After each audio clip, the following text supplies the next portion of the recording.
Thanks for joining us for Week 16 review episode here at Good Teams Win Great Teams Cover. Just me and Byron this week. Joe's busy working away before he breaks for Christmas. Byron, Week 16, we've only got 2 previews, 2 review episodes to go with the regular season. Yeah, it's our little Christmas present to ourselves, I guess. Season comes to an end.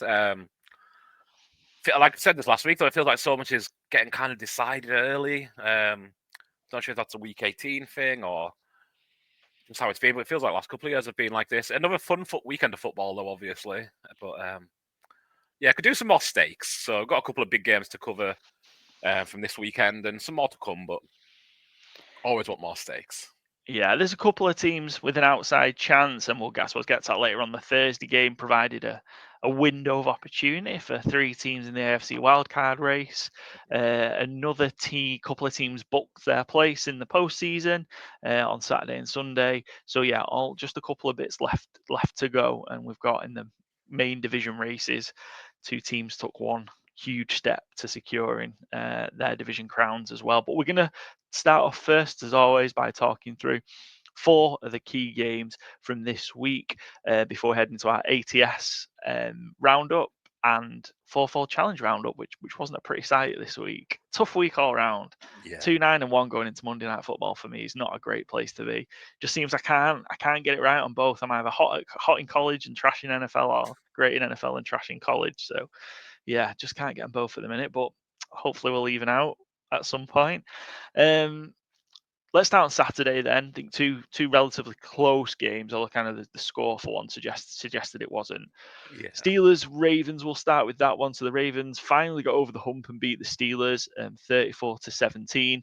In Baltimore, I think the game changed on the kind of 2 interceptions that went so quickly. It looked like the Steelers had got themselves back into a game with an opportunity to tie. Off the back of huge Derrick Henry run, and Lamar threw an interception to Minkah Fitzpatrick. 2 plays later, the Ravens get the pick 6 and kind of kill the game from there. Yeah. It's a wide margin of victory, 17 points. The Ravens can take a lot out of this for sure. Where does it leave the Steelers, though, do you think? I mean, the good thing for the Steelers is they are in the playoffs. So, do they get the number 1 seed? We'll see, I guess. We've talked about it last week and this week. We're going to talk about it again. I think maybe the ultimate Jenga piece in the AFC right now, non-quarterback, is probably George Pickens in terms of what he does for his team. Having Cordarrelle Patterson catch passes is fun to see, but I'm not sure it's really what you want your offense to be in 2024. I'm not sure any NFL teams wanted it since he was drafted, truthfully. And I love watching CPAT, but he was drafted as a wide receiver. He's not a wide receiver. He's just a gadget. He's very fun, but he shouldn't be your target, your passing game. The Steelers' leading receiver on Saturday was Jalen Warren. In terms of receptions, Calvin Austin got a little more yardage, but again, I like Calvin Austin. He's a fun player. He gets downfield well, but he's never going to lead a passing offense. Just not who he is. So I think I like the Steelers team more than I anticipated coming into the season, but it feels like they're one of them teams where kind of everything needs to go right for them to win big games, especially. And having George Pickens not out there is almost like a hurdle they can't jump over. So if Pickens is back for the rest of the season, I can easily see them. Not easily see them. I can see them winning out. I could see them winning a playoff game. And they were on my list mid-season of teams that could win the Super Bowl, and that was a short list. That wasn't like 20 of the 32 teams. That because they have a good defense, they have a competent quarterback, they have an offense that can keep you in games, and the special teams is good. So like everything is kind of there. So I wouldn't rule them out despite the loss. And like you say, 34-17 looks like a bit of a blowout, but it was misleading getting a pick 6, Russ fumbling, running into the end zone essentially. Yeah. It's those little fine margins that it's a 14-point swing essentially. So I can see, scoreline again doesn't look great, but if you watch the game, I don't think it was that big of a blowout. I could see Pittsburgh keeping Baltimore to lower scoring games in the future if they meet again. So yeah, I wouldn't hit the panic button if I'm Pittsburgh. you're 10-5 with 2 games to go. I think they'd have taken that at the start of the season, certainly. Yeah, I think just huge for the Ravens here as well, just to get this has been a bit of a a weight kind of anchoring them down a bit that you can't beat Pittsburgh. Yeah. And especially for Lamar as well, who seems to have copped the brunt of it. But huge, he had a relatively good performance. That was just one mistake with that pass. But I think kind of the key to victory, Derrick Henry, they ran him and ran him and ran him, and obviously the big runs, which had the boosted the yardage, but they gave him 24 touches on the ground. Yeah. I think that's the recipe for the Ravens to be successful. We've seen it in the games where they've lost, and they've not necessarily got down big in those games, and they've just got away from the run, Yeah. and in particular away from Derrick Henry. And I don't know how many more wake up calls they need to have to go, this is what you need to do to win in January. This is how you are going to win a Super Bowl. Yeah. And how you're going to beat the Chiefs and how you're going to come across, beat these tough teams in the AFC. So, yeah, good to see for Baltimore, because I was ready to write them off if they'd lost this one, couldn't beat Pittsburgh again. Yeah. Especially with kind of Pickens being out again for the Steelers and their offense being limited and you couldn't beat them. Then I was ready to just sort of say, yeah, I think they're I think they're in a real bad spot, but I'm not quite back on the. I think the Ravens can win the Super Bowl yet. I think I need to see a little bit more. But yeah, good for them, and I think it just gives them a bit of a boost after kind of losing some tough games against the Eagles and losing some tough games against some good teams. Yeah, and I think what kind of one of the things that's going to hang over a little bit with Baltimore to me is, they were never behind in this game. And that seems to be when they turn against Derrick Henry wildly, is when things aren't going, they fall behind in the game. It's like, okay, I've got to pass our way out of it now. It's like, well, that isn't quite how it should go. Yeah. So until, I see them come from behind with Derrick Henry and leading the way, I'm still going to be like, are they going to do it again come January? Yeah, which is a bit of an issue, obviously. Yeah. But yeah, Ravens in the playoffs. Was not in doubt, but yeah, the win secured it. And yeah, just now which one of these two is going to go on and win the division. I think Steelers have got the rougher road. They've got the Chiefs on Christmas Day. I expecting George Pickens to be back for that, I think, based on what I've seen and heard. And then they finish up with the Bengals, who could have a winning in situation for the wild card. So yeah, tough for the Steelers. The Ravens' path a little bit easier. We'll move on into Sunday then, and we'll go from an AFC divisional match to an NFC divisional matchup, an NFC East one. Commanders with a very, very late go-ahead touchdown came back to win this one 36-33 and secure their place in the NFC playoffs. I think obviously the big talking point in this one is Jalen Hurts going down relatively early with what turned out to be a concussion. I know, Byron, you mentioned that screwed some of your fantasy playoff games that you were in where you had Jalen Hurts as QB. Kenny Pickett came in. First time we've seen kind of Kenny Pickett in serious action for a while.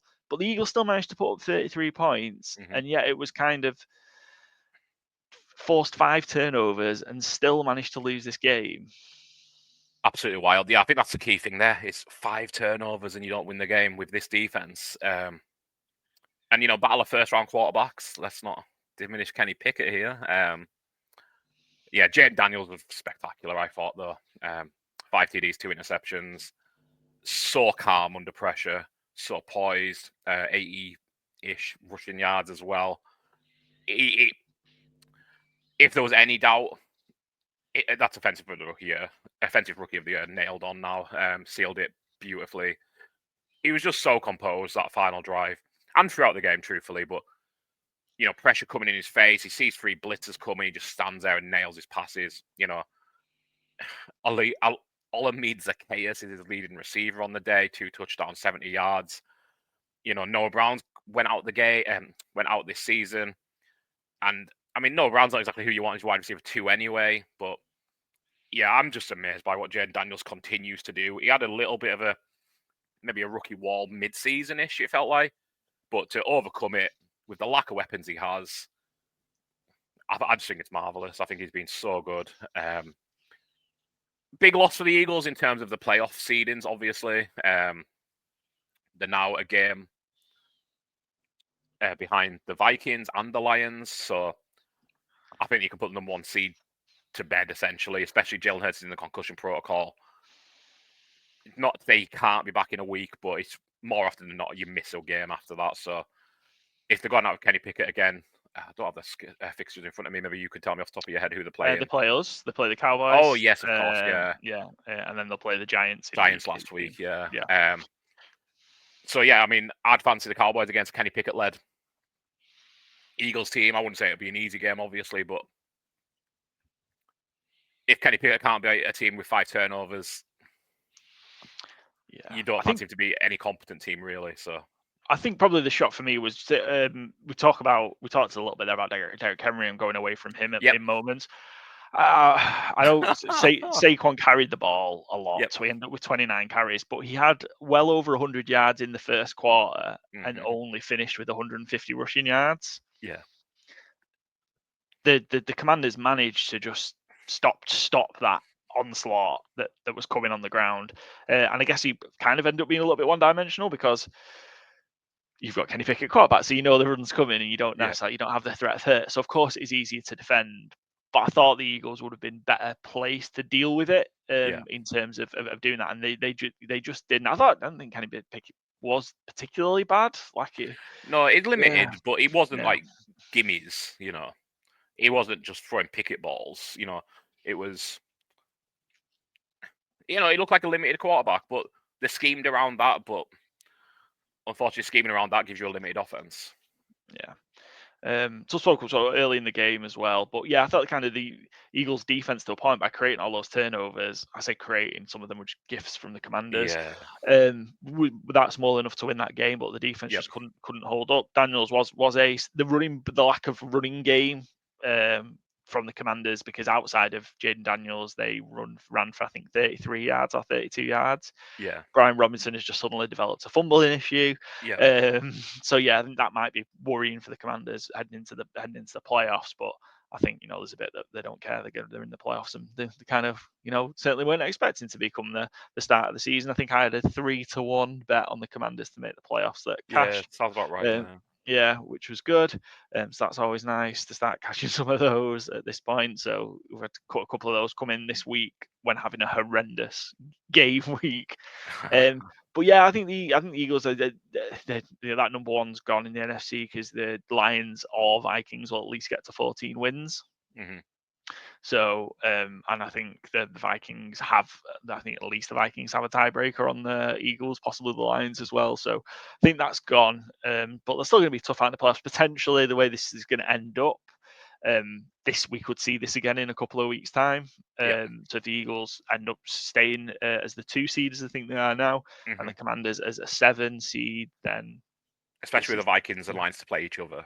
Yeah, this is the matchup that we'll get just back in Philadelphia. So yeah, if it ends up being how this was, we're scoring a go-ahead touchdown with kind of 10 seconds to go. The way the game was finished as well, because I was on the Eagles -3.5 for my bet when they nailed that field goal. Yeah. To go up 6. They went up 6, yeah. No, was that right? Is my maths right? However many they went up. Yeah, went up 5. To go up 5. Sorry, I was like, yeah, the Eagles defense will hold. They'll make the play necessary to kind of close this game out, but sadly it wasn't to be. And yeah, the Commanders, won the game outright as an underdog. I think it was a real struggle for us on the featured games, wasn't it? I think we had nothing on this one. Yeah, you took an alt spread. On the Eagles, you took Hurts 3 plus passing TDs, which obviously didn't happen because of the injury. Joe took the tight end, Calcaterra anytime TD, and AJ Brown and Devonta Smith over 60 receiving yards. I think Devonta Smith was maybe 8 or 9 yards short. 9 yards short. Was a real struggle. It would have been tough to get Jalen Hurts over. 3 or more touchdowns. He threw 4 passes. So he threw 4 passes and completed 1. Yeah. Eagles 12-3, Commanders 10-5. Eagles just need to fall into 1 really, or another Commanders loss to seal the division, which I'm sure they will do across the next week or 2. Staying in the NFC, onto the Vikings. We've just talked some about them. Vikings go to 13-2. That's 8 games in a row they've won now, holding on to, and also giving us a wonderful push as they won by 3 points against the Seattle Seahawks, 27-24. This was just a great game, really. I kind of felt throughout Geno and Sam Darnold just kind of having a bit of an old school duel. Yeah, it was fun. Yeah, I mean, and they kind of had to because the rushing games on both teams, kind of as we would expect, how good those front sevens are on both defenses, didn't get going, period. I think Kenny McIntosh ended up out touching Zach Charbonnet, which it was weird. It came out before the game that Zach Charbonnet was as a captain and was going to be treated as a starter. And then it was like, actually, no, Kenneth Walker's going to lead, then Kenny McIntosh, then you. I'm not sure what they think a starter is in Seattle, but wasn't much use. But yeah, really fun. And like you mentioned before we started, like Mark Sanchez commenting on a Geno Smith, Sam Darnold, real good shootout, proper quarterback in play. Is just really fun. While the Jets have got Aaron Rodgers not playing too badly, it must be said, but like another dud season for the Jets, longest playoff streak, etc. It's just really fun to watch. Yeah, Geno came up short in the end, threw an interception, as it's kind of becoming a bit of his want at the moment.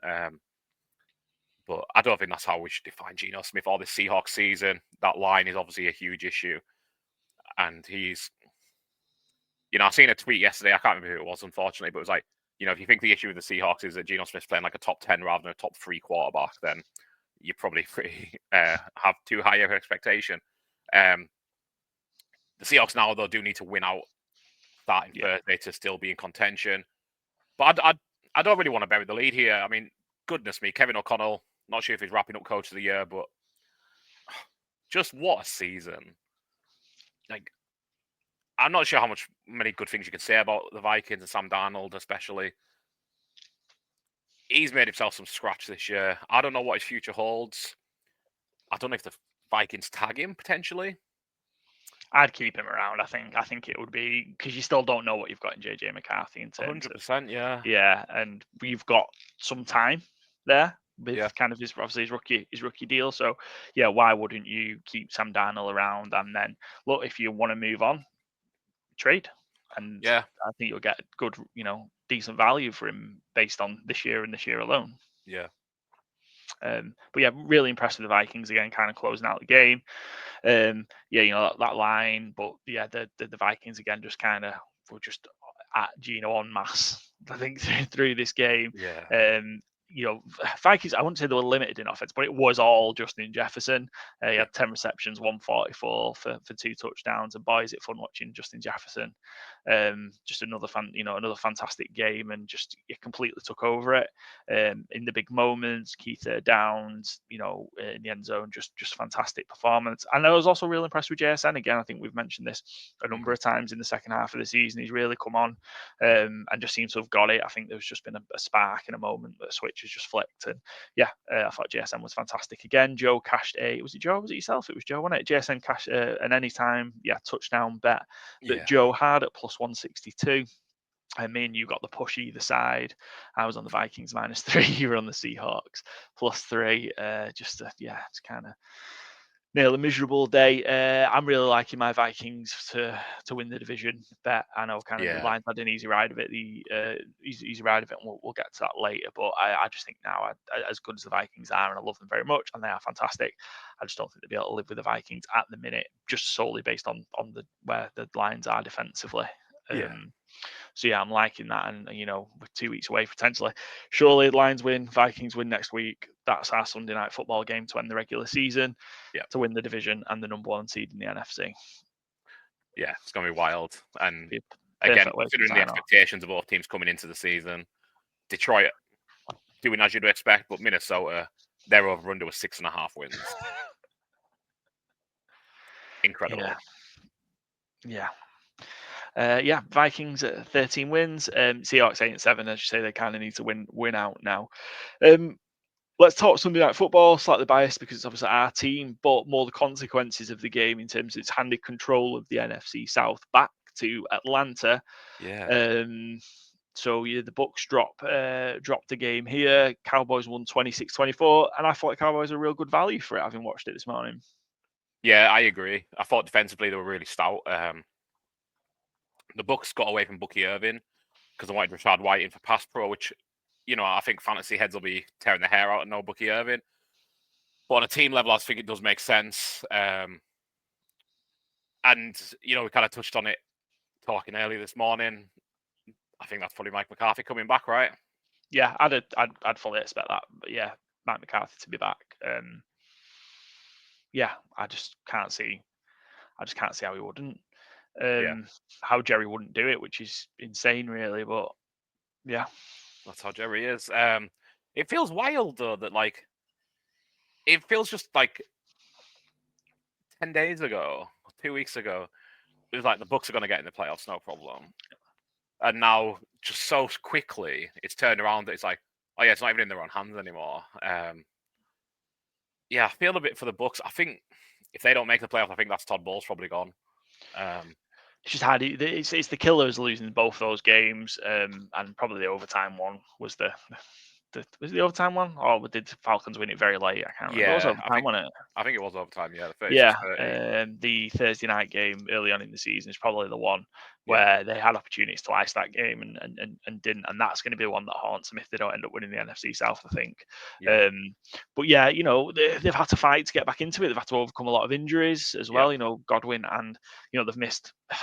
It's not just Godwin and Evans for long periods, but they've missed Godwin for the season, but they missed Winfield, they missed Vita Vea for games, they missed linebackers have missed obviously Tristan Wirfs, so yeah, they've overcome a lot to be fair, absolutely. to even give themselves a chance. But both Bucks have to still obviously find a way to win 2 games. The Falcons have got 2 very, very difficult games in terms of they've got the Commanders, Yeah, who now they're in maybe might be foot off the gas potentially a little bit, I guess. Who knows? But they're still kind of fighting to keep good good form heading into the playoffs.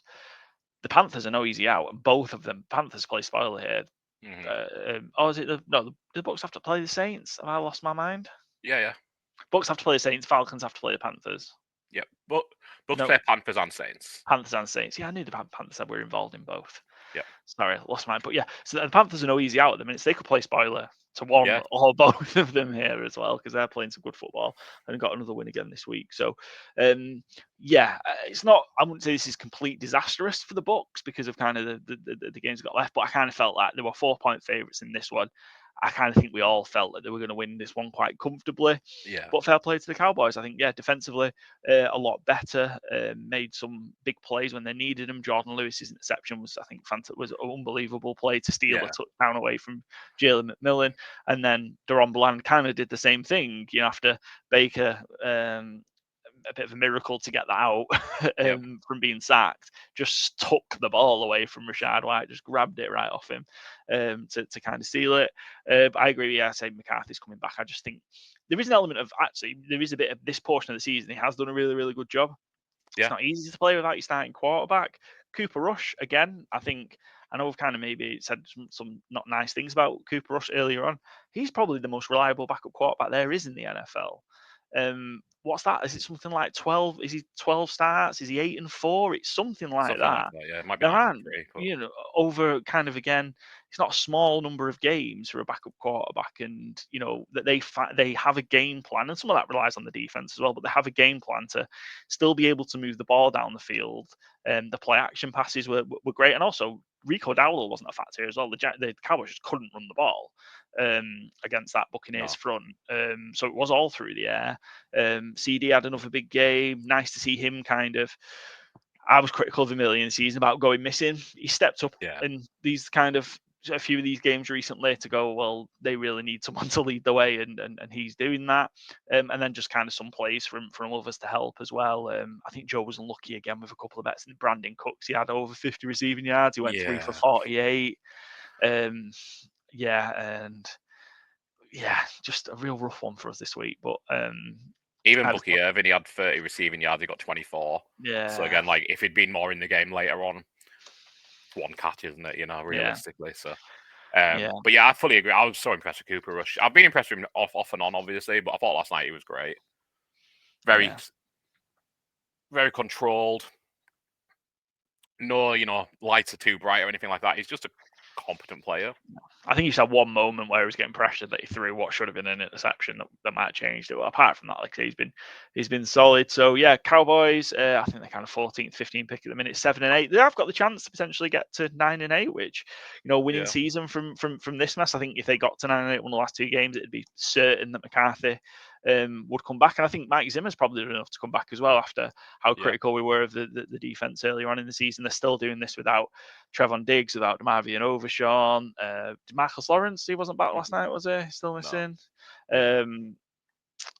And many others still. So yeah, 9-8, and then potentially 9-8 or 8-9, and then nothing's going to change in the offseason. Great, good to be a Cowboys fan. Bring Zeke back. Bring Zeke. Zeke got his touchdown. I'm very nice. I was hoping one carry for 1 yard for a touchdown. hoping I am in our punktastic fantasy football playoff final, projected to be 25 to 30 down after the first leg. It's gone the other way. I could have done with that Rico Dowdle touchdown just to. You're doing fine, don't worry. I'm doing fine, but can always be better. I think if I'd have been a 30 clear going into the second week. Yeah, I think we're getting greedy. I did want to shout out, speaking of getting greedy a little, the image of the day, image of the weekend, Vita Vea swallowing Kavonta Turpin. Did you see this? Absolutely incredible. Looks like two different species playing, I don't know, like you've let a bear on the field with a koala. Like, what is going on here? Looks like something out of a fairy tale. Vita Vea's about to take Kavonta Turpin home for dinner. Jesus Christ.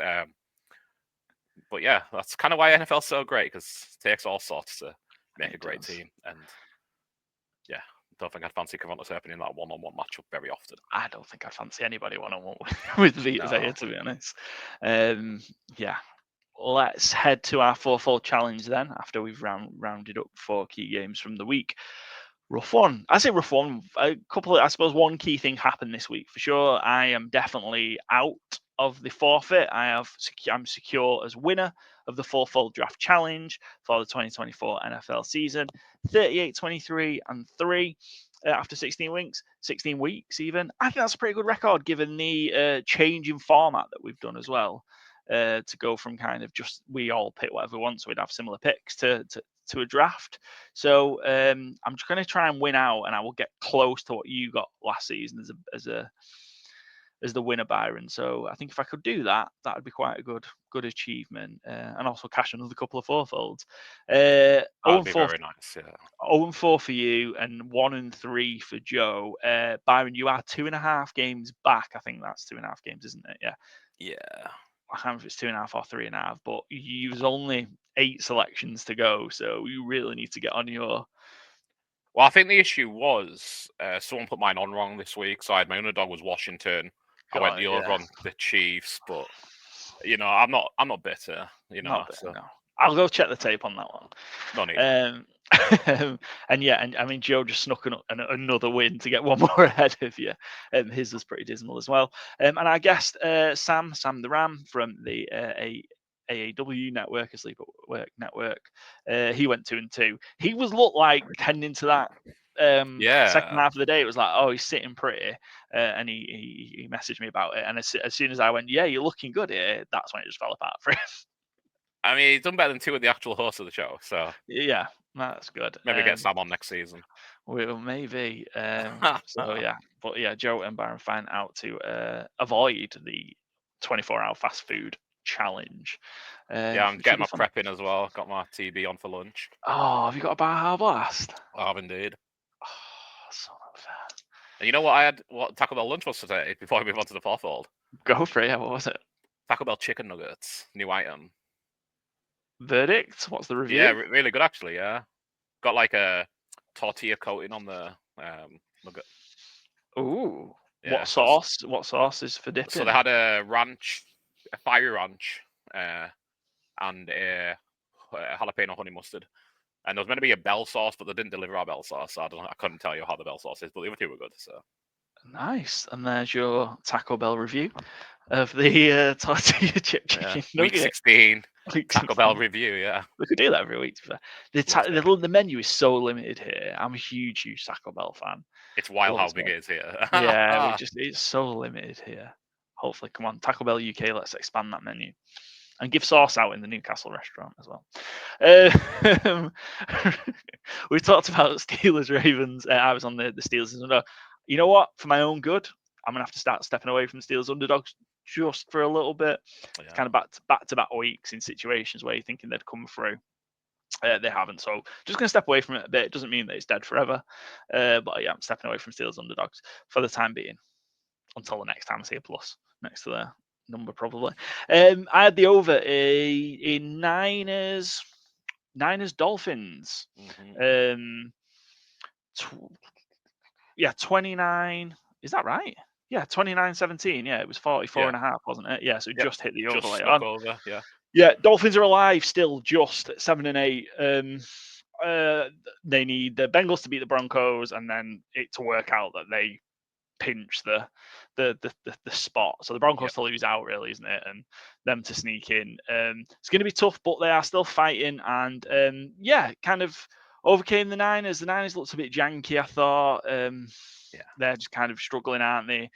In a mode, just again, they kind of really struggled to run the football. So they were down to Patrick Taylor Jr. and that fifth choice running back. It just didn't really work out, did it, for them? No.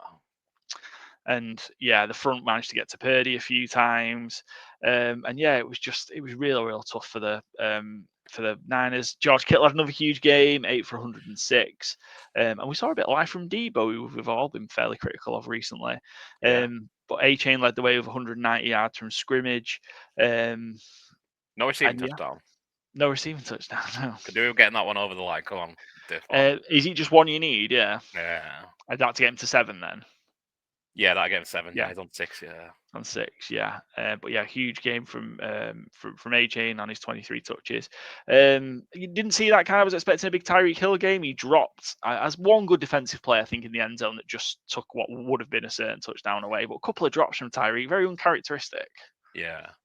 Yeah, it feels like we're kind of seeing the end of Tyreek Hill. I hope I'm wrong because he's so dynamic, but it's crazy. He was just named going into the season, the number 1 ranked player in the top 100, and then he's had a stinker of a season. It really has, yeah. And it's not all because Tua's been out.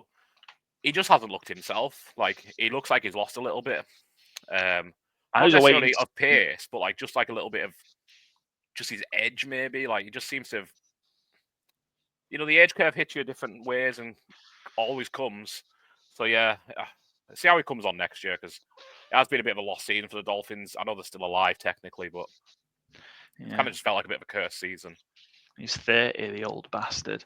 But yeah, he's obviously still he's waiting surgery for that wrist injury, so I don't know how much that's bothering him as well. Yeah. And that might be a case that's kind of significantly hampered him this year. But yeah, Dolphins still alive. Just they have a pulse. 7-8, and yeah, they definitely need to. Obviously, they cannot afford any slip ups, and we've said that so many times about the Dolphins. But yeah, they have to win out, and they need fair few favors. They've got the Browns next week. So yeah, nice game for them. Yeah, that's a favor in itself. You get DTR. Yeah. Michael Penix's debut for the Falcons. So I hit the under on this one, under 42, and it was 41. Giants obviously got the score early, but then it was all Falcons the rest of the way. What did you make of Penix? Really impressed by him, yeah. I don't think he got a touchdown, actually. Well, he didn't. And he was credited with an interception. Kyle Pitts, what are you doing? Yeah, geez Louise, that's not an interception. But yeah, I was really impressed with Kyle Pitts. I thought he was... You weren't impressed with Kyle Pitts, you were impressed with Michael Penix. Thank you. I was not impressed with Kyle Pitts, goodness me. Very impressed with Michael Penix. Didn't look like he was making his first career start. Got from Scott Barrett over at Fantasy Points. He had an 81.5 catchable throw rate, was 4th best on the week. 0% turnover worthy throw rate, which is incredible because he threw an interception, allegedly. And he was pressured 9 times with a 0% pressure to sack rate. He held up really well in the pocket when the Lions... Jeez Louise. The Giants did send pressure at him. He was very calm. He produced well, hit Drake London for a few good catches, hit Darnell Mooney 5 for 80-ish. I was just really impressed by him. I think if they'd needed more from him, I think they would have got more from him. But yeah, 18 out 27, 200 yards. I think he was just very composed. Exactly what you'd want to see from Atlanta, in my opinion. And you're all going to be sitting there going, well, why didn't this happen a couple of weeks earlier?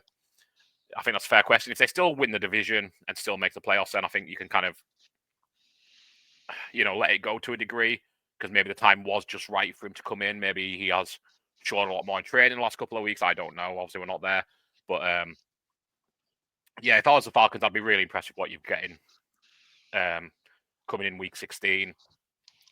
Not a difficult place to go, I will say, or not a difficult opponent. New York Giants, obviously, but everything he had to do, he done really well. So yeah, actually, so Falcons, as we mentioned earlier, control their own destiny.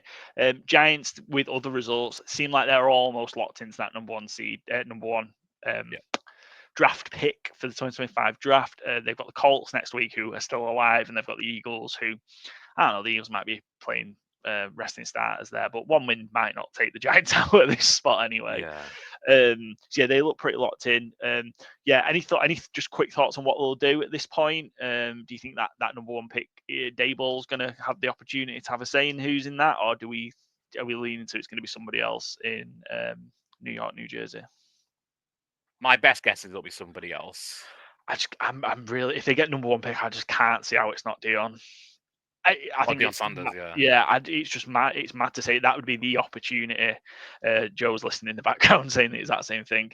Opportunity that I don't know if it's the right call. If I had that number one pick, I'd be taking Travis Hunter. But for a team that needs a quarterback, you could get Dion in and take Shadur, because I don't think there's too much of a gap between Shadur and Cam Ward. And if it kind of meant you got the two of Dion and Shadur Sanders, I think that's a good opportunity to pass up. It kind of fits for New York as well.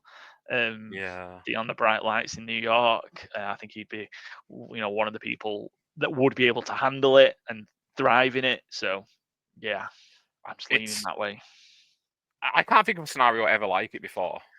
Has there ever been anything like this? Am I just not thinking? Again, I'm not as clued up on college as you are, certainly. But no, I don't. Especially for the dad to be Dion Sanders.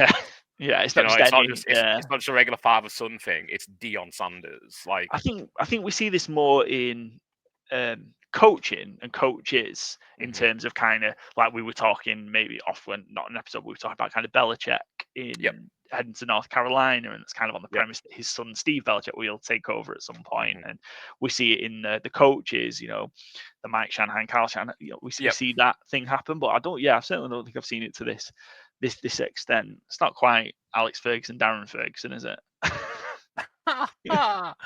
Not quite. Hopefully not for Shadur's sake.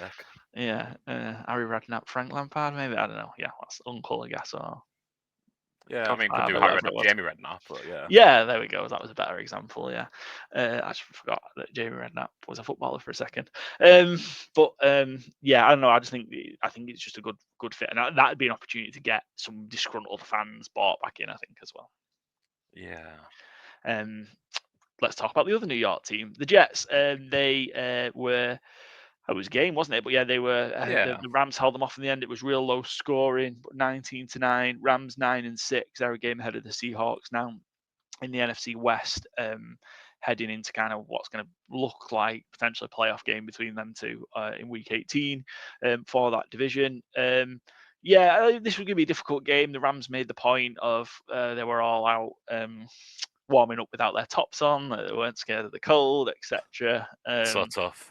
Yeah, so tough. But I kind of felt it was going to be a ground-orientated game, and it was. Kyron Williams had a big day, 23 for 122. Puka kind of quiet-ish day for him, 8 receptions for 56, but it was harder to move the ball through the air. Stafford only threw 19 times for 110 yards. But Rodgers, on the other hand, for the Jets, had a relatively good game again. That's kind of like 3 in a row he's put together. Yeah, I mean, it's best Jets quarterback we've seen in a good while, to be fair, for consecutive games. 250 yards, touchdown, no interceptions.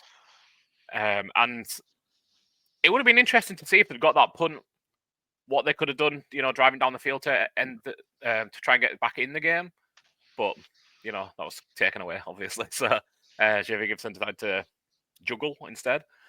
But yeah, it's really interesting what the Jets going to do next year, I guess, is kind of the entire argument here. The Jets are dead in the water now.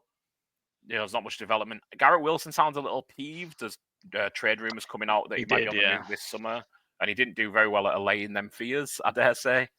And since he had his kickoff at Rodgers a few weeks ago on the sideline, his passing game usage has gone way down. It's become much more the Devante Adams show. I know they were pretty close yesterday, but in the last few weeks, certainly. So some big decisions for the Jets to take in the next 2 months, 3 months. Maybe Rodgers goes on another darkness retreat. Who knows? I'll be watching that. I've got some kind of a bit of downtime over the Christmas and New Year's days. I'll be watching that. What's it called? Enigma, I want to say it's I called. think that is it. Yeah, that is it. Yeah. Enigma is something like that. Maverick, Enigma, I think it's Trailblazer. Enigma, But yeah, the in essence, the hit piece that came out from The Athletic was made for a fantastic read. Just the farcical nature of how that franchise is ran. So, yeah. But yeah, credit to the Rams. Tough guy win, obviously. And yeah, division is in their hands now. So yeah, you look where they were at the trade deadline. Are they going to get rid of Cooper Kupp? And now they control their own destiny for winning the division. So yeah, great season again by Sean McVay. There's going to be some teams like, again, I feel like I'm digging at Lions here. If I was the Lions, I won't want to see the Rams in the playoffs. No. Yeah. They had a great week one game as well. Yeah. It feels like the Rams have pushed them close a couple of times when the Lions have been relatively healthy. You saw what kind of the Rams did against the Bills a few weeks ago, and if the Lions are bodies down on defense, it feels like they'll be tough to stop. Yeah, I was 3-1 again. I feel like maybe the 5th or 6th time. I've been so close to hitting like a ton of these 4-folds. Only hit the 2, but very close to a lot of others. So yeah, we'll see if we can get one more before the season finishes. Byron, stinker for you. Yeah, you had the Eagles as your favourite, -3.5. Under in Chiefs Texans. That was one of my bets. Under in Chiefs Texans, I really liked it, and yeah, far from it. 27-19, the Texans won in this one on Saturday. Yeah, what did you make of this one? Yeah, I mean, Chiefs looked best they've looked in a while. I thought Marcus Brown came in, not a huge amount of usage, but was very useful. 5 catches, nearly 50 yards. And crucially, they're getting him going underneath, which he's always been a deep threat receiver. And I always think with these deep receivers, and sadly, one of the people mentioned in a moment, Tank Dell as well. He's like, if he can run fast and he can run past players, why are you not scheming him touches near the line of scrimmage where he can be useful? Yeah. 49ers have always been really good at that. The Rams have always been really good at that. The Dolphins, obviously, are really good at that. And I've always felt like, why do teams not do this more with their like small, fast players? The Cowboys should do it more with Kavonta Turpin. Like, get him away from Vita Vea, sure, but like, have him near the line of scrimmage, getting the ball and get him running. And I love to see Marquise Brown being used like that immediately. Yeah. I think that's so positive for their future outlook. But yeah, you can't go too far without mentioning Tank Dell. 6 receptions, nearly 100 yards. Really getting back in his groove. I talk to him about him a lot in the summer as being one of my favourite fantasy targets. I love watching Tank Dell play.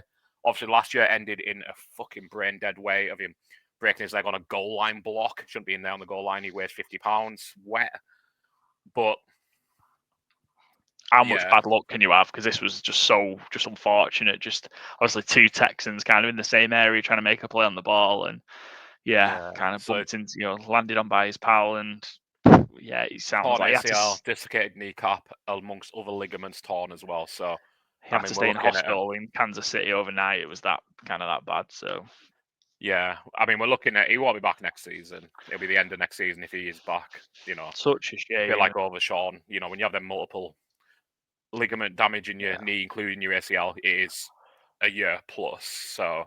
And we talked about a lot, to start the season, kind of that trinity of wide receivers that the Texans are going to have. Now you're going to get enough of them to get the ball each, and Dell and Diggs are done. Yeah. And it's down to kind of Nico Collins and Robert Woods and Xavier Hutchinson. And real tough for Texans offense that kind of has been struggling anyway to kind of lose a weapon at this point. And yeah, they've struggled to move it on the ground as kind of we expected. Mixon's getting close to 1,000 though, right? Yeah, I think we're down to 30. I need 30-something yards now, so I think we'll be okay. Surely, yeah. I think we'll be okay. Hopefully, get that next week. On Christmas Day, I should say. Next week it's Wednesday against the Ravens. We'll talk about that game shortly. But yeah, the Chiefs did look a lot better. What they managed to do as well, we talked about kind of the Texans. One of your bets, Byron, was that the Texans front 7 are going to kill Mahomes here. So they stacked him once and only kind of hit him 4 times, which is big improvement. for the Chiefs, obviously kind of piecing together an old line at the minute as well. Yeah, but the kind of defense I thought played pretty well for the Chiefs again in relatively limiting the Texans, and just have the difference of just having kind of Marquise Brown because Worthy became a bit freer. Yeah, kind of they're getting weapons back to add to an offense that's been struggling. Yeah, might just all be falling right for them again. Piecing together that whole line. Yeah, never rains for long in Kansas, does it? So No, yeah, you think now kind of Kansas need one more for sure to yeah. get the number 1 seed in the AFC. I think they finish against the Raiders. Is that right? Or no, I've made that up. Isn't Finish it? against the Broncos. Oh, Finish you're against the right. Yeah, Broncos. Yeah, at got Steelers, at Broncos. yeah. So Just yeah, went they've got Raiders. Steelers Christmas Day and then Broncos to finish off. So you think they'll be able to squeeze one more win out of that? That's assuming the Bills win out as well. Thursday night football. Speaking of the Broncos, you know what? We're dumb. We're just stupid people. They wanted us. They were begging us to take the Broncos plus 2.5. We all did. I bet it. You took it as your underdog. We're all fucking stupid. Yeah. At halftime, I wasn't feeling it though. I must say, especially right before the free kick. I was very comfortable. I thought, oh, here we go. I've crushed this. 21-10. Broncos just playing as I thought they would. Chargers not looking good at all. And then it was almost like, you have like Christmas spirit, magic in the air. We get this free kick, unseen by me ever before. I think the last one was 1970 something, 76, I would guess. I think it was. Someone attempted one. I remember somebody attempting one from like 70 yards. Yeah, I think it was Browns. I think it was Phil Dawson, if I remember rightly. I think it was Phil Dawson. I think it was the Browns. Might have been the 49ers, but I'm sure it was Phil Dawson. Don't know why that sticks in my head. 49ers, Joe's telling us. I think it was Phil Dawson, though. Maybe Joe confirmed that while he's off mic doing. And it was Dawson. Hurrah. So I remember the kick. I just don't remember the team. Was it Harbaugh as well, yeah? Was it the Harbaugh 49ers? Yeah, right. Okay, I'm pretty sure it was, yeah. And it was just like the free kick magic is in the air, and it led to an incredible third into fourth quarter from the 49ers, from the Cowboys. And do you know what I felt watching this game? Especially in that third quarter where Justin Herbert got going, it felt like watching Andrew Luck on a good team.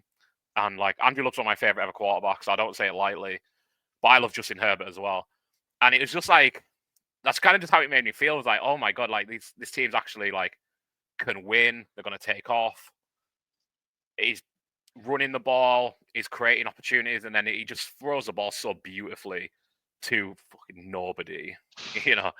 Hassan Haskins, Darius Davis. Like, who are these pretend people, these NCPs that Justin Herbert is carrying to a playoff potential season? It's crazy. He completed a pass to 10 different receivers. It's magic, yeah. It's like early in the game, 3-1 to Scott Matlock, and everyone's like, "Oh yeah, Scott Matlock." I'm like, "Who the fuck is Scott Matlock? Why don't we know who Scott Matlock is? There's no shame in not knowing who Scott Matlock is." Who apparently plays both sides of the ball more than anyone else does until Travis Hunter comes next season, I guess. But he doesn't look like Travis Hunter. He looks more like Patrick Ricard. But yeah, also a guy called Tucker Fisk caught a ball. Yeah. Never heard of Tucker Fisk before. I think he might have been invented on Tuesday. It's just guys with those numbers 42 and 44 shouldn't be catching passes in the NFL.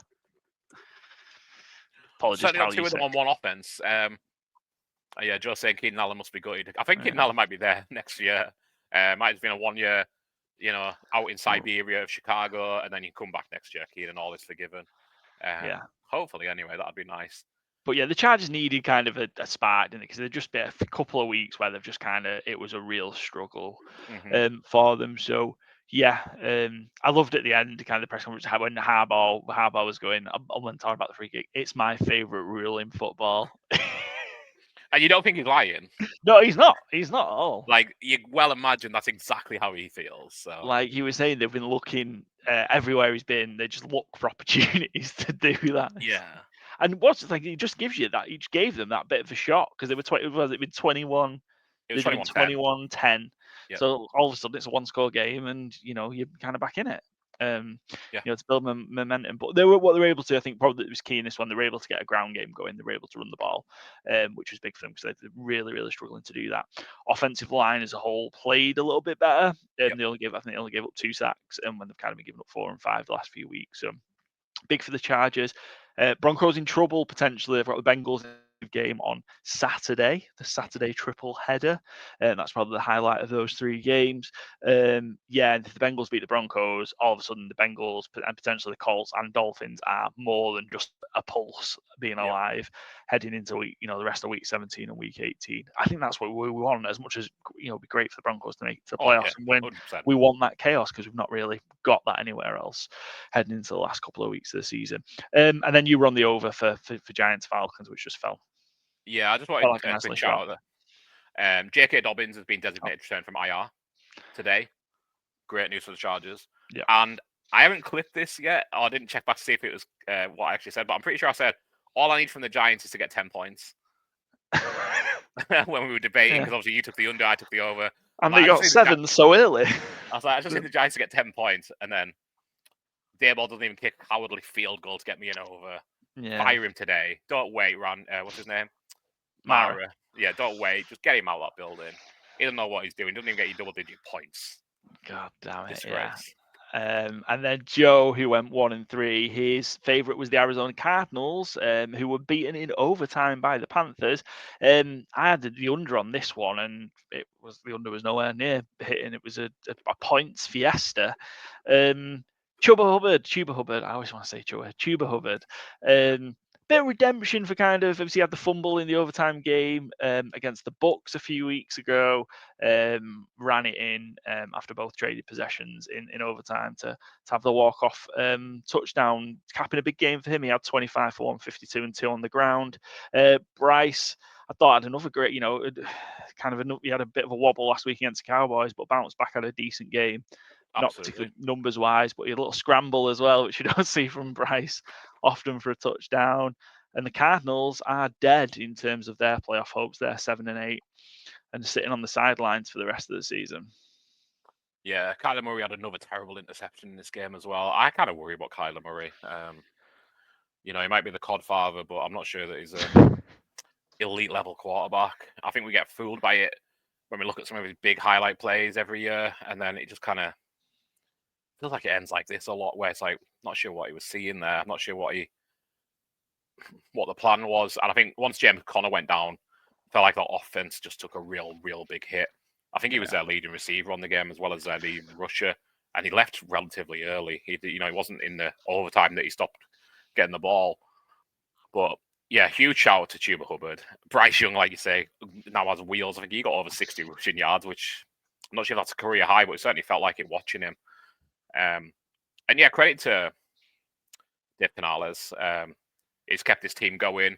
Now 4-11. It's not a huge win total, but from where they were at the start of the season, Bryce Young getting benched, I think the wheels could have really came off, and he might have been a one and done head coach. But I think he's done a really good job at resetting the pressure points of the team, keeping them on track. Quarterback shouldn't be their target in the draft. I think they have their quarterback now. I'm not saying it's always going to be smooth and perfect, but yeah, credit to Canales, credit to Bryce Young, and yeah, huge credit to Chuba Hubbard. So yeah, I mean, three guys who've had it tough. And Chuba Hubbard he was actually one of my favorite running backs coming out of that draft, because I loved him in college. And I think he got injured his penultimate year in college, maybe, or maybe it was his last year. And obviously he fell. And then he kind of was like a backup in the NFL, obviously, to start. But since last season, he's been dynamic every time he plays. And obviously, they drafted Jonathan Brooks, and he's since torn his ACL again. So, Chuba's job for the foreseeable future. Good for him. I love seeing these players who kind of get raw off and fall on their ass a bit, come back and bounce back. It feels like that's kind of what the Panthers are right now. Yeah, and he got paid a few weeks ago. So yeah, it's been a good year for Chuba. Probably, he must be. I'm not checked, but he must be top 5 rusher still in the NFL. I'd have thought. Yeah. Yeah, thereabouts. I would say. Yeah, I don't have it to hand either, but yeah. Cardinals done. Panthers opportunity to play spoilers. They've got the Falcons and Bucks to finish up. Joe's on the under for Steelers Ravens. Another one that I was on, and yeah, Not even close. And then he had his Niners as the underdog. By the time that kicked off, I think the Niners might have been 2.5-point favourites or 1.5-point favourites. It switched up. Obviously, Dolphins won outright. And then he was on over for Bucks Cowboys over 48.5, which it was 50, Snuck. wasn't it? Yeah. Yeah. He snuck it. Snuck. Probably a lot of help from Brandon Aubrey on that one. Yeah. Absolute money. Brandon Aubrey. Sam, our guest, he went 2-2. He had he had the Bengals as his favourite. First half cruising, second half massive struggle for the Bengals. Just it's 24-6, so it looks like a comfortable win. It really wasn't. DTR had a turnover or two with a chance to get it back to a one-score game and get it closed, and they got a touchdown with Chase near the end to get it from whatever it was, on a free 17-6. play as well. Yeah, on a free play very late on. So was it concerning, or is it just stay alive for the Bucks? Bengals, sorry. Yeah, I think you just take it as it's a win. It doesn't really matter how you look. Like, we've said the complete opposite for the Bengals too many times this season. They look good and lost. Have a game where you're not so good and win. I think they'd take 2 more of them. So yeah, they're going to need that. To have any chance, and Burrow and Chase just keep putting up obviously lordy numbers. I think is that another 3 touchdown game for Burrow? It's 7 straight, is what I was about to say. 7 straight, 250 and 3 touchdowns for Joe Burrow. Unbelievable. Yeah.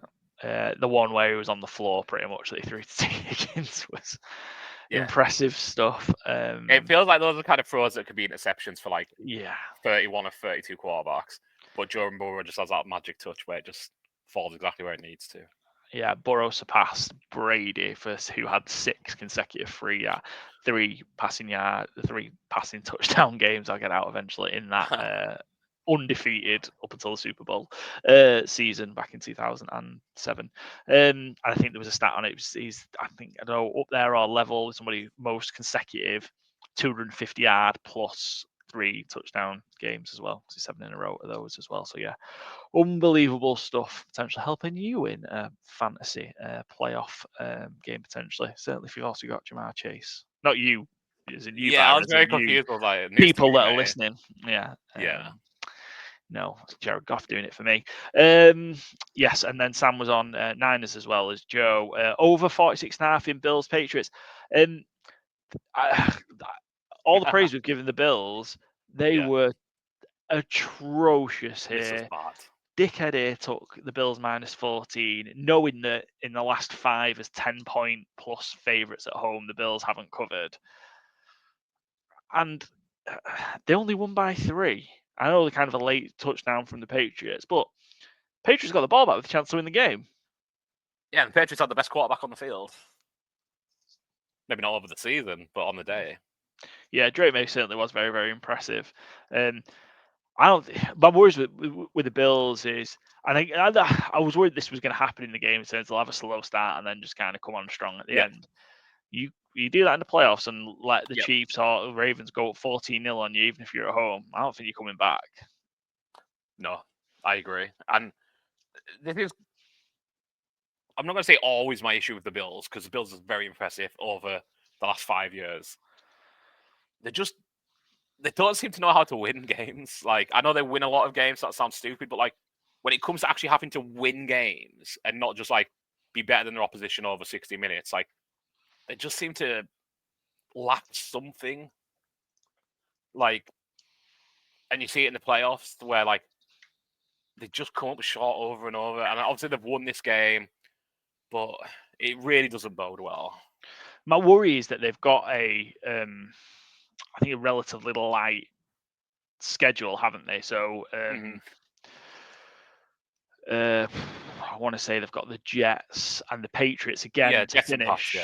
So kind of you come off kind of those 2 games against the Bills and the Rams in week 14, 15, and then finish up Patriots, Jets, Patriots. Is there a chance here that they just, Joe's mentioned in the chat, they took it lightly, kind of looking ahead to the playoffs now, we're there if the Chiefs slip up and we can maybe take advantage? Could they just get real slack here in these last couple of weeks and then just find it really hard to turn it on again in the playoffs? truthfully, I struggle with that notion of like taking it lightly. Like, if you rest your starters, fair enough, but like, I don't know if Josh Allen has a take it lightly in him. He didn't Like, play well. He he was, didn't play well, but yeah. like, he's had games where he hasn't played well. Like against the Texans, was it early in the Texans was probably season? his Where worst passing game of his yeah, career. like these games exist for Buffalo. Like they exist for everyone, but like it just feels like Buffalo are more prone to them. And again, they did win, so maybe shouldn't beat them up too badly for it. But you know, if they can't get up for a game against the Patriots at home, you know, like you said, they've got the Jets next week, then they're at the Patriots after that, and then it's into playoffs. Like it's not, you can't just switch it off and on at your choosing. Yeah, I think it's likely they're going to get that whoever the 7 seed is. So Chargers at home. So maybe they might. Chargers. I'm sorry, that Broncos. Actually, it's probably going to be Broncos, Bengals, Dolphins, or Colts. Yeah, Again, one team. Again, talked about the Lions earlier. One team. If I was a Buffalo Bills fan or member of Bills Mafia, that's what I should have just said. I would not want to see the Bengals in yeah. that I said this wild card round. a week or so ago when I thought the Bengals wouldn't have any shot of making the playoffs. Like after the loss to the Rams, is like the one team I don't want to play is the Bengals because they can just go up and down the field and keep scoring at will. And if you make one mistake, that might be you cooked. So yeah. Coming off this, you know what? I would want to be the Jets next week. Yeah, there's a possible. And I feel like they need to get like Amari Cooper needs to get going. Yep. Keon Coleman back from injury, kind of he needs to get going. They've got a few people that really just need to get going to be kind of there at a level for the playoffs. And that's not to say that Josh Allen can't win games on his own and stuff like that, but you don't want to be in that position, do you? No, definitely not. And it feels like, I don't know how many times it's happened, but like it feels like it's too often that Matt Collins is a top 2 receiver for them. Yeah. Like I like Matt Collins as a role player, but like it feels like so often it's like Matt Collins is like 1 or 2 or maybe 3 on like the receiving chart of the game, and you're like, well, that shouldn't be the way. You know, like you say, you've got Amari Cooper, who's an elite player. Dalton Kincaid was first round pick. Keon Coleman was a high second. Was he a first round pick? In fact, no, I think it was second pick. When it was from the trade with the Chiefs, so it was like yes, 34th, you're right. maybe. Yeah. So yeah, a high second round pick though. Anyway, yeah, and then Matt Collins just outshines him every week. It feels like, and it's like it's not. There's a reason Matt Collins has bounced around the league. No disrespect to him, but he's a good, useful role player. Just you want to see your stars shine a bit more. Yeah, and didn't even get Ty Johnson any catches this week. I mean, come on. No. Yeah, top receiver was James Cook, 3 for 26 and a touchdown. Yeah, rough. But the Patriots played well as well, and the Patriots played really well defensively. And offensively, I mentioned Drake May looked good. And when you look at it, they lost by 3. Bill's got a freebie touchdown from that kind of backwards pass to Stevenson that got blown up, and Bills recovered it in the end zone. And ultimately, that was the difference between the two teams. Yeah.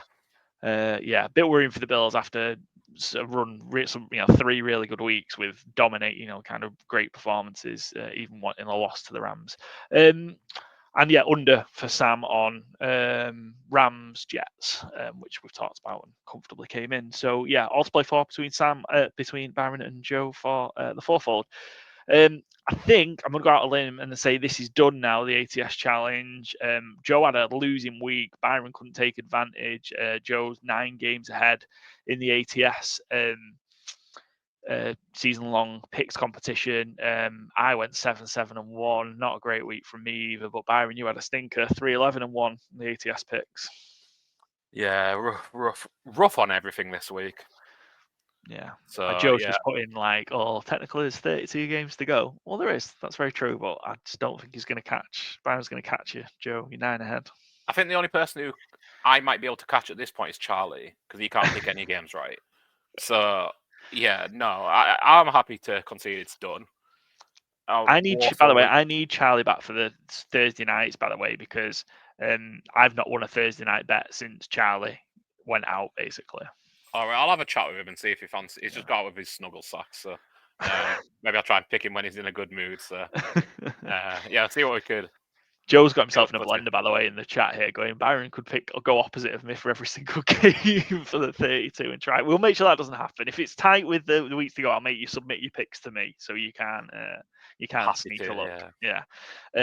But yeah, I suppose games we haven't talked about. Lions, yeah, Lions 6.5 point favorites against the Chicago Bears. Comfortable win from the Lions, 34-17. We've mentioned this a few times about like my top players of the season. Add the fake falling over So good. from Gibbs and Goff, the stumble, the fall from Gibbs. Yeah. I don't know if you've seen the side-by-side clip of where the Packers actually did fuck up the snap and drop it. That's just basically what they did, the exact same play. Yeah. That really is just rubbing at a different level and rubbing it into the opposition, isn't it? Well, I just love that like they didn't leave it for the playoffs. Like that is confidence. I mean, that's like you can't use that again now, though, can you? Well, can't you? Mm, You can use mix up on it. you can use a variation, and it means that DCs need to be aware of it and you got to account for it. Yeah, that's true. So that's what I mean. Like, it's just confidence to be like, we've got 10 more tricks in our bag. We don't need to worry about this one, but you need to worry about it. Yeah, I love it. Yeah, 34-17. The Lions just got out and I think they scored 20, didn't they, before the Bears got on the board. It was just, complete domination. Gibbs in kind of the bell cow role with Montgomery out. He had 23 carries for 109. Jameson Williams had a huge day in thanks to that 82-yard bomb touchdown. Just the Bears really, really struggled to kind of get stuff going in the main, kind of came on a bit later on in the game, and Caleb ended up looking like a real nice statistical game. He was also the top rusher for the Bears as well, which kind of tells you where they're at the minute. But yeah, Lions 13-2, just kind of get to that Week 18 game, see if they can find a way to beat the Vikings. Yeah, simple as that, really. That's where the season comes down to. Vikings do have a tougher next week. They're at the Packers, I believe. Yeah, which all three of those teams, I think, could realistically be Super Bowl teams. Hell of a division. The Poor Bears get stuck in with some real tough ones. I think if they'd had an easier division, their second half of the season wouldn't have been as bad.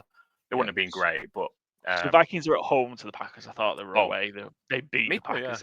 They beat the Packers in Lambeau earlier on in the season. And the Lions are on Monday Night Football. Is that right? Lions have got the Niners. They go to San Francisco. I couldn't tell you what day it is, truthfully. Yeah, it's Monday this Night week Football. is going. So Monday afternoon football, but yeah, that's on that's on Monday the 30th. Isn't it weird that the way the season's gone, like hosting the Packers is a tougher game than going to San Francisco? Yeah, you'd kind of thought, wouldn't you? We'd circled that game, Niners Lions in Week 17, as that's probably going to decide who gets the number one seed or have a huge say. And sadly, it's not, and it might still if the Niners can cause an upset. It certainly puts it could potentially give the Vikings a leg up in that one. I suppose it doesn't matter, right? Does it? So if the Lions lose and the Vikings win and the Lions still beat them in Week 18, the Lions would have the tiebreaker, wouldn't they? Yeah, because they would have beaten them twice. So so it is going to go down to Week 18, isn't it? Well, unless the other way around. Win. Yeah. Okay, there you go. Just talk that through. So period for the Vikings to win. But Lions look great. Other game we haven't talked about. Tennessee. Colts. Jonathan Taylor went off. Maybe we should have seen this one coming after last week. Jonathan Taylor went 29 carries, 218 yards, and 3 touchdowns, including running it all the way down the tunnel before he gave the ball to anybody with the first one. But he broke up 2 huge runs, didn't he? If you had or were against Jonathan Taylor in your fantasy playoff final, congratulations or commiserations, because feels like that one's a game winner, a league winner for sure. That performance from Jonathan Taylor. I had him in a Dynasty semi-final where I had a bye last week, so that was really helpful. Because I don't know if I'd have made it through the bye. I don't know if I'd have made it if I didn't have a bye with how Jonathan Taylor did last week. But I was just loading up that matchup to see if I'd actually. It's over already. We've all had all our players play, and Aiden O'Connell outscored Josh Allen in this. That was I was very grateful I'm against Josh Allen in my first leg of the final. So it's just had a stinking game. So, but Colts stayed alive. Kind of again they're lurking in the background. That AFC wildcard picture. Fair play for the Titans for coming back though, because this was a blowout. I think it was 38-7 at one point. Kind of pulled it back to make it a close game. Mason Rudolph was interesting. They didn't really have much of a rush game, so it was kind of Okonkwo, Calvin Ridley, Tyjae Spears, I think, had a couple of touchdowns, and of course Nick Westbrook-Akini had his, broke his, I think he's got 20 odd catches, and 9 of those have been touchdowns so far this season. So, yeah, a lot of noise, I think, coming from the Titans around, even if Brian Callahan's going to get to stay on. Yeah, that seems a little wild to me because I'm not sure what we expected from the Titans, really. I think give him a quarterback and see where things go.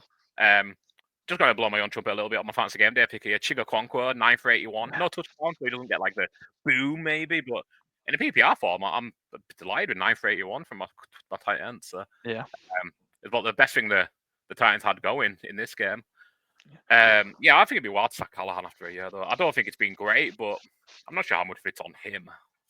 Yeah, and one thing is I'll just note from this one, they just really, I know obviously Jonathan Taylor had that huge game and they rushed the ball 50 times for 333 yards. Yeah. They only let Richardson throw the ball 11 times. Yeah. How many completions? 7. 7, which is a much higher percentage than he normally does. So complete. Yeah. So yeah. And then last game for us to talk about was the Raiders, who might have just shafted themselves a little bit by winning this game. I ended up betting the Jags because the line moved to +2.5 to Jacksonville. 2.5 point underdogs. Stupid of me. I had the Raiders on because they were just -1 favorite by the time we did our ATS. They won 19-14. AOC, which I didn't see, he was back and gave them an element of competent quarterback play at least, including some nice completions down the field. Brock Bowers, another huge game, but they dropped from the first overall pick to the 6th overall pick. Yeah. I win in this one. Yeah, not helping themselves in the long run, but does it get Antonio Pierce another year, maybe another win? I'm not sure, but, they're prideful people. They're not there to focus on next year. You've got to have a culture. They don't do it to lose games. They've got the Saints and the Chargers finish out. They could beat the Saints next week. Wouldn't be surprising. This is going to end up with a 10+ pick here at this rate with just 4 wins because there's so many bad teams. If you were a 4-win, what are they, a 4-win team, 3-win team? So let's say they finish with 4 wins, you'd be guaranteed a top 5 pick or top 4 pick with that. Mm-hmm. And if they win another game and get to 4, they might be picking 10, 11. Easily to see. Yeah.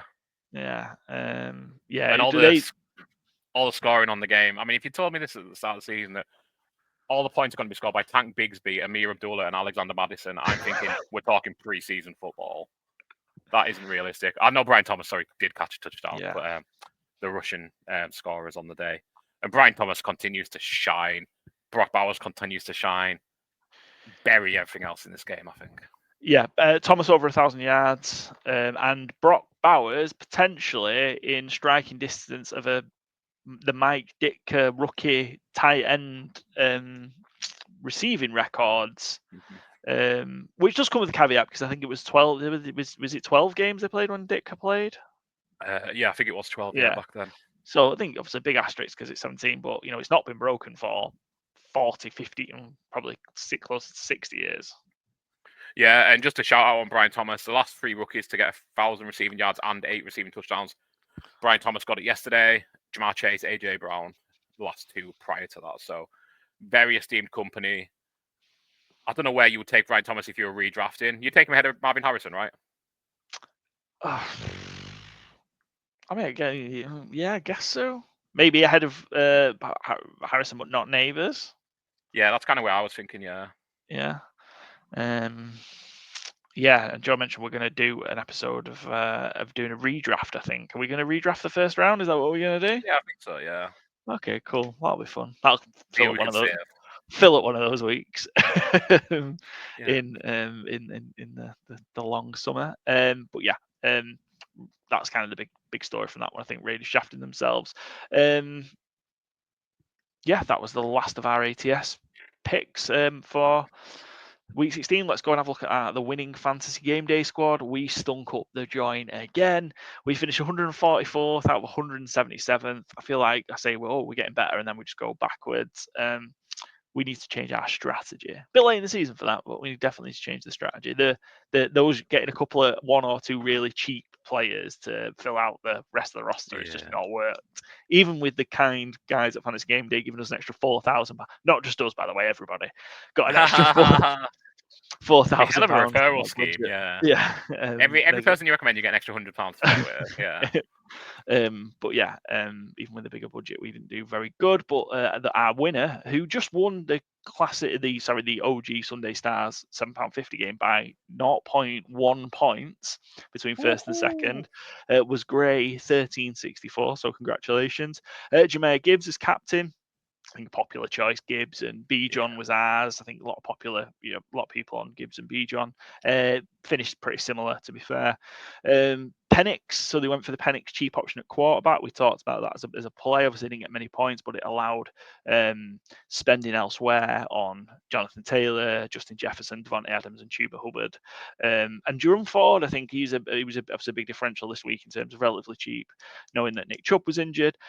Produced, didn't he? Kind of that he had that huge 60-yard run to start the game and then cashed in with a touchdown later on, and that got you 24 points. So yeah, pretty good lineup. And Gesicki at tight end, who didn't really do much, but yeah, big hits elsewhere. Kind of Jefferson and Taylor both and Hubbard all over 30 points was, I suppose, the deciding factor.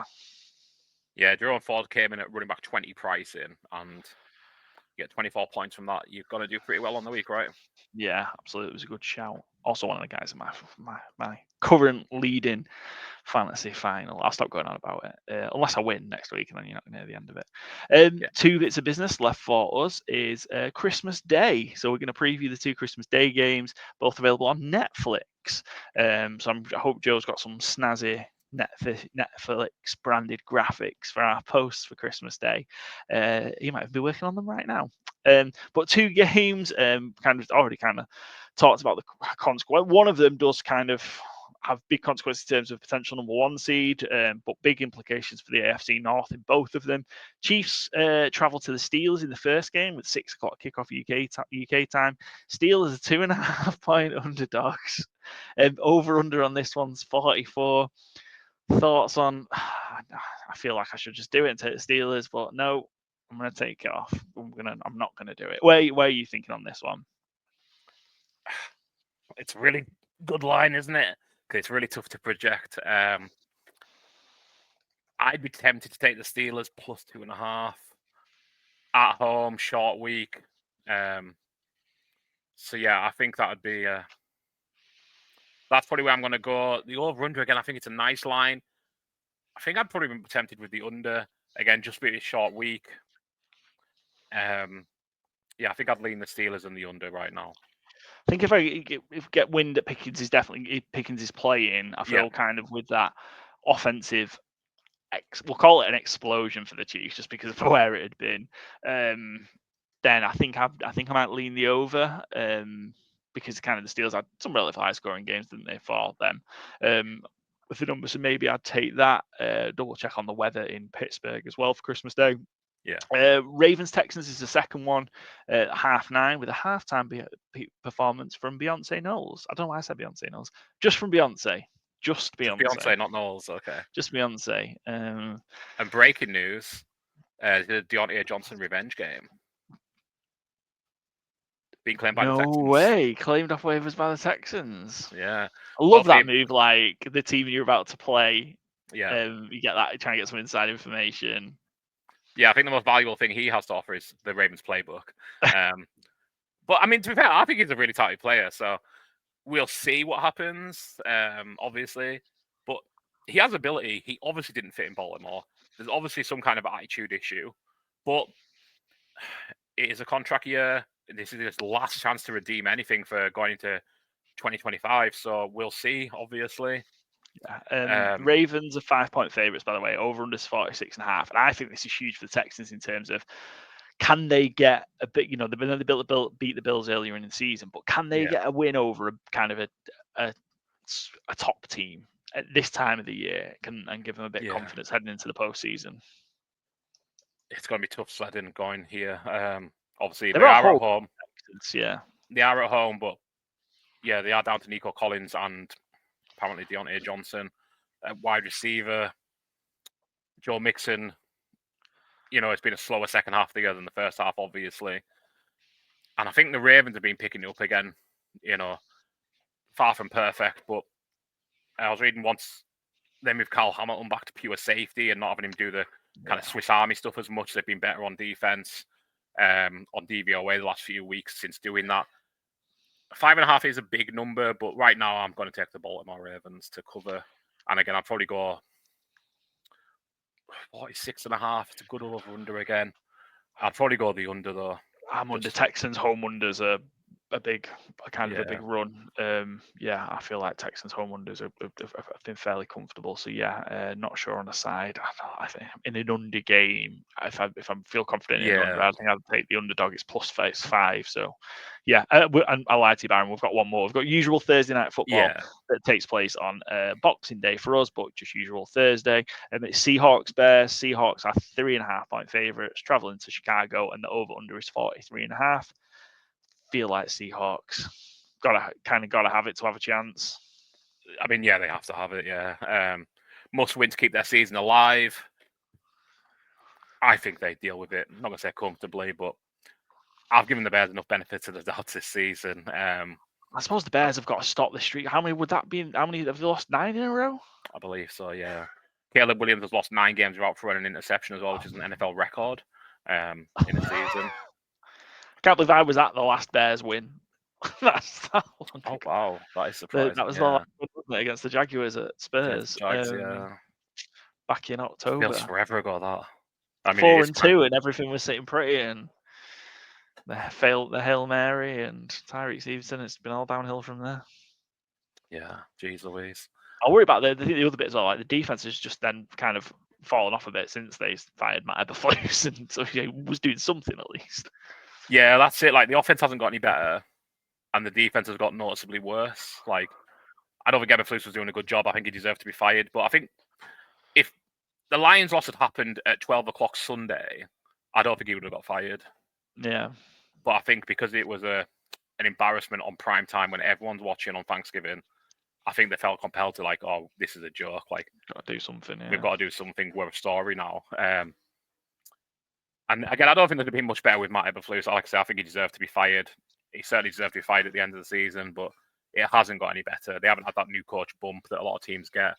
And I think with it being must win, the biggest Seahawks issue is their O-line. I don't think the Bears have got the front to take advantage of it. So, I'm pretty happy taking the Seahawks here, minus 3.5.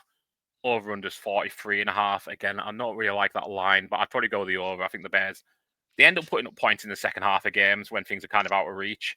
So I can see that happening again here. Maybe be 24-7 at half time and then end up being 34-17 or something like that. Wouldn't be surprised. Excellent. That wraps up our Week 16 review in the NFL. Just before I do sign off, released yesterday, so if you haven't caught it yet, go check out our Xmas special. Overrated things about Christmas. The guys and gals. We've got, of course, Byron and Joe. I was absent, but Joe's partner Meg and of course Cindy returning for the second crack at the Christmas draft. Great listen. Go give it a listen and watch. It's available now on our YouTube and Spotify platforms. If you're not following already, make sure you do. Good Teams Win Great Teams cover over on Spotify, at GTW_GTC on YouTube, where you can see our faces as well as hear our voices, but also Twitter, X, Instagram, TikTok, Blue Sky at GTW_GTC. It's our last episode before Christmas. So from all of us here at the Good Teams Win Great Teams cover family, we wish you all a very Merry Christmas, and we'll catch you for our Week 17 preview episode.